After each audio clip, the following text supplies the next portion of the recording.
এখান থেকে নামতে নামতে তোর 1 ঘন্টা সময় লাগে, আর এই 1 ঘন্টায় কতগুলো মাল ডেলিভারি দিতে হবে? আর তোমার টাকা আমি বিকাশে দিয়ে দিচ্ছি, ঠিক আছে? এই ডেলিভারি চার্জটা নাও, ধরো 60 টাকা রাখো, 40 টাকা দাও। কেন 60 টাকা দেখছি না আমি অনলাইনে? আপনি 5 মিনিটের কথা বলে আমাদের 1 ঘন্টা দাঁড়া করে রাখছেন এখানে। 1 ঘন্টা রাখবি 60 টাকা, আমি ডেলিভারি দিতে পারতাম। কি করব না করব তোর জিজ্ঞেস করতে হতো। টাকা 60 টাকা রাখবি, 60 টাকা রাখ। কি 60 টাকা রাখ, 100 টাকা দিবেন আমারে। এদিক দিয়ে টাকা দে, তো টাকা দিব না, এদিক দে 100 টাকা দে। যা ভাগ এখান থেকে, টাকা দে। আমি টাকা দেন ভাই। তুই চিনোস আমার আমি কে? এই কি আছে?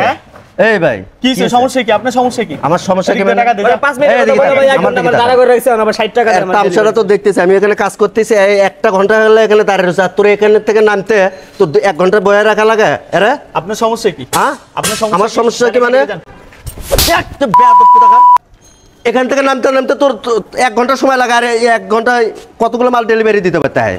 হ্যাঁ কতগুলো মাল ডেলিভারি দিতে পারতো? তোর সময়ের মূল্য আছে, এর সময়ের মূল্য নাই। ব্যাগের ভিতরে দেখ কতগুলো জিনিস আছে, কতগুলো পার্সেল আছে, সমস্ত জায়গায় দিব, শত শত জায়গায় যাইব, আর তোর এখান থেকে নামতে তোর 1 ঘন্টা লাগে, আবার এর সাথে তর্ক করতেছস তুই। হ্যাঁ দে টাকা দে, এখন টাকা দে।